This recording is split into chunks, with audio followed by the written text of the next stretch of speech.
सुखाचा मूलमंत्र स्वामी राम. मंत्र हे एक अक्षर, शब्द किंवा शब्दांचा समुच्चय असतो. अत्यंत गाढ समाधीत थोर ऋषींना मंत्र स्फुरतात. आपण एकमेकांशी बोलतो तशा प्रकारची ही भाषा नव्हे. चेतनेच्या श्रेष्ठ स्तरावर असताना या मंत्रांची प्राप्ती होते आणि मग पूर्ण निस्तरंग अवस्थेकडे तो मंत्र घेऊन जातो. साधकाची चेतना जेवढी प्रगत असेल तेवढा त्या मंत्राचा नवीन नवीन अर्थ त्याला उलगडत जातो. जाणीवेच्या श्रेष्ठतर मितींचं दर्शन मंत्रांमुळे घडते. पैसे घेऊन अशा अमौलिक मंत्राचा विक्रय करणे ही दुर्दैवी आणि वेडेपणाची गोष्ट आहे. मनुष्याप्रमाणेच मंत्रही विविध कोशांनी स्तरांनी बनलेला असतो. स्थूल, सूक्ष्म, अतिसूक्ष्म असे ते स्तर असतात. ओमचं उदाहरण घेऊया.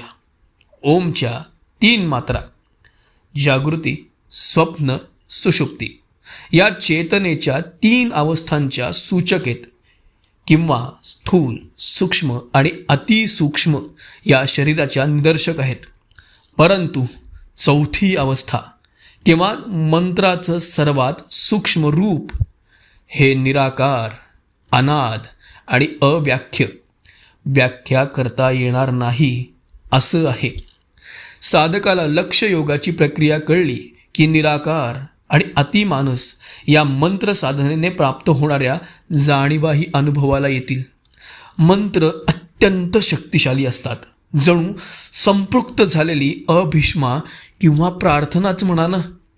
जर मंत्राचं नित्य पठण केलं तर तोच आपल्याला साधनेत मार्गदर्शन करतो.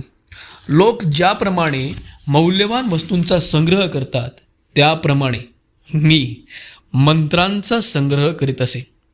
आपल्याकडे असलेल्या मंत्रांपेक्षा श्रेष्ठ मंत्र आपल्याला मिळावा अशी त्यामागे अपेक्षाही असे.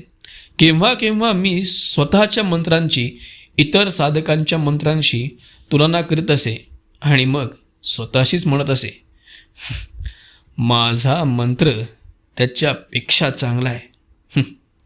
त्या काळी माझं मन अपरिपक्व होतं. असल्या विचारांना मी नंतर चक्रम अध्यात्म म्हणू लागलो. हिमालयात उत्तरकाशी आणि हर्सिल यांच्या दरम्यान एक साधू राहत असत. मी त्यांना भेटायला गेलो तेव्हा माझ्या येण्याचा हेतू त्यांनी विचारला. मी म्हणालो, मला आपण मंत्र द्यावा. तुम्हाला काही काळ थांबावं लागेल. ते म्हणाले, जेव्हा पाश्चात्य लोक कोणाकडे मंत्र घ्यायला जातात तेव्हा त्यांच्याकडे वेळ नसतो पण पैसा भरपूर असतो. मी सुद्धा ही युक्ती वापरून पाहिली. मी म्हणालो, स्वामीजी मी जरा घाईत आहे. त्यावर ते शांतपणे म्हणाले, बरं तर पुढच्या वर्षी या. मी विचारलं, मी जर थांबायचं ठरवलं तर मला किती दिवस थांबावं लागेल? ते म्हणाले, जोवर तुम्ही वाट पाहणं आवश्यक आहे असं मला वाटतं तोपर्यंत. मी चिकाटीने थांबलो. 1 दिवस, 2 दिवस, 3 दिवस, तरी त्यांनी मला मंत्र दिला नाही. 4थ्या दिवशी ते म्हणाले, आता मी तुला मंत्र देणार आहे पण तू सदैव त्याचं स्मरण करशील असं वचन मला दे. मी तसं वचन दिलं. ते म्हणाले, चल गंगेवर जाऊया. गंगेच्या काठी अनंत साधकांनी तप केलेत. तिथे गुरूंनी शिष्यांना अनुग्रह दिलेत. मी नदीकाठी उभा राहिलो आणि म्हणालो, मी वचन देतो की हा मंत्र मी कधीही विसरणार नाही. असं मी अनेकदा वचन दिलं पण स्वामीजी काही मंत्र सांगेनात.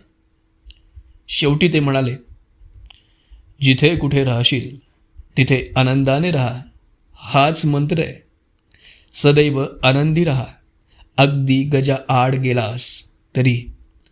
जिथे तू राहत असशील ती जागा नरकवत असली तरी तिथे स्वर्ग निर्माण कर. माझ्या मुला, आनंदी वृत्ती ही बाह्य परिस्थितीवर अवलंबून नसते. ती तुम्ही स्वतः निर्माण केलेली असते. त्यासाठी मनुष्याच्या प्रयत्नांची आवश्यकता असते. स्वतःभोवती आनंदी वातावरण स्वतःमध्ये आनंदी वृत्ती आपणच निर्माण करायची असते. माझे हे शब्द तू सदैव ध्यानी ठेव. मी ऐकत होतो. एकाच वेळी मला आनंदही होत होता आणि दुःखही होत होतं. स्वामीजी मला कुठल्या तरी जगावेगळ्या नादाचा मंत्र सांगतील अशी मला अपेक्षा होती, पण त्यांना व्यवहाराची अधिक जाण होती. त्यांनी दिलेला कुठल्याही परिस्थितीत आनंदी राहा हा मंत्र मी माझ्या आयुष्यात नित्य स्मरणात ठेवला आणि त्याचा मला फार उपयोग झाला. सर्वत्र या मंत्रामुळे लाभ होतो हे माझ्या ध्यानी आलं. स्वामीजींनी जी आध्यात्मिक गुरुकिल्ली संजीवक औषध मला दिलं ते खरोखर जीवनशक्तीचं पोषण करणारं होतं. किती साधे शब्द, सदैव आनंदी रहा, पण जगण्यासाठी किती मोलाचे.